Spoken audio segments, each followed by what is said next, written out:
បាទចឹងដំបូងយើងចូលមកកាន់កម្មវិធី Gmail យើងមកបន្ទាប់មកចំណុចកន្លែងនេះបងប្អូនយកពាក្យ script បន្ទាប់ពីចុចពាក្យ script ហើយបងប្អូនមើលមកកាន់ចំណុចដែលគេដាក់ថា add an email address មកបាទបន្ទាប់មកបងប្អូនមើលមកលើគេនេះគេមានដាក់ថា Google បងប្អូនចុចលើ Google នេះមកបាទអញ្ចឹងពេលដែលចូលមកដល់ចំណុចនេះយើងរើសពាក្យថា create account យើងចុចលើ create account ហើយគេមាន3ជម្រើសឲ្យយើងរើសអញ្ចឹងសម្រាប់យើងរើសបង្កើត Gmail ផ្ទាល់ខ្លួនគឺយើងរើសយកលើគេផុតដែលគេដាក់ថា for my personal use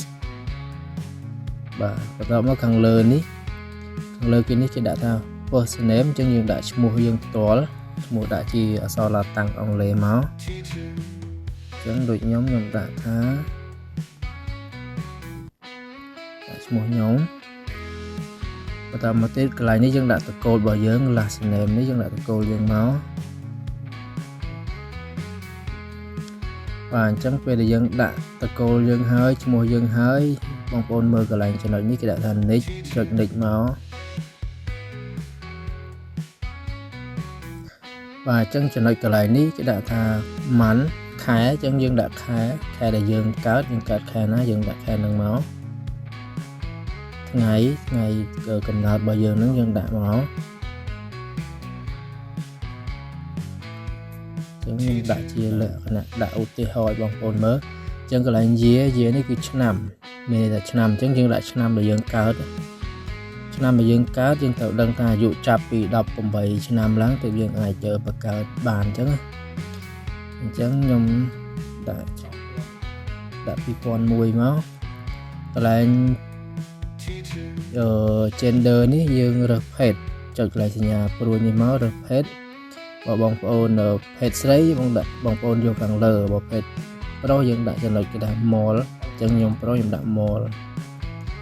បាទបន្ទាប់ពីរើសភេទនឹងរួចយើងមើលមកក្រោមគេដាក់ថា nick ចុច nick មក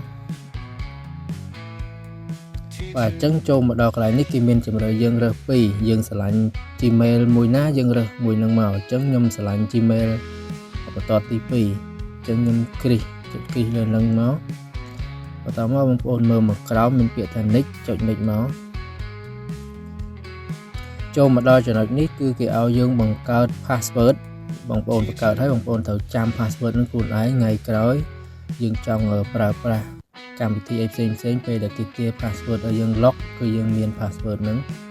អញ្ចឹងកន្លែងនេះគឺយើងត្រូវបង្កើត password របស់យើងដើម្បីទុកដាក់នៅក្នុងកម្មវិធីផ្សេងឬក៏បងប្អូនយក Gmail នឹងទៅដាក់ក្នុងទូរស័ព្ទផ្សេងឬក៏ computer អីបងប្អូនត្រូវប្រើ Gmail នេះអញ្ចឹងបងប្អូនដាក់ Gmail ហើយយើងត្រូវកត់ទុក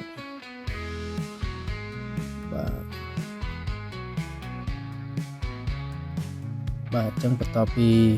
ដាក់ password នឹងរួចបងប្អូនមើលមកពាក្យថា nick ចុច nick មក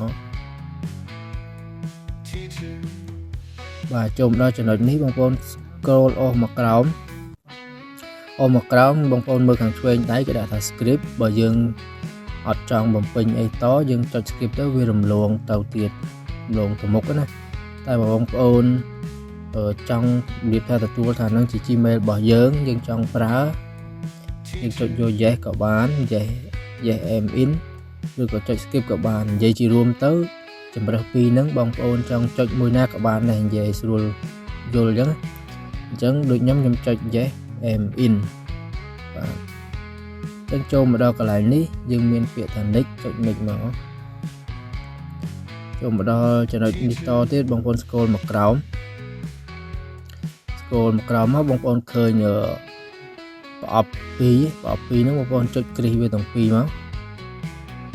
ចុចគ្រីសរួចបងប្អូនមើលមកក្រោមស្ដាំដៃគេដាក់ថា create account អញ្ចឹងចុច create account ហ្នឹងមក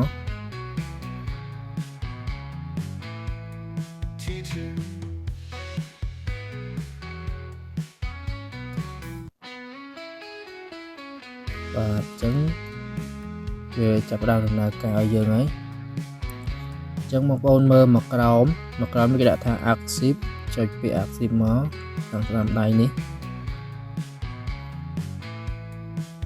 បាទចុច accept ហើយបាទអញ្ចឹង Gmail យើងបង្កើតបានជោគជ័យហើយខាងលើហ្នឹង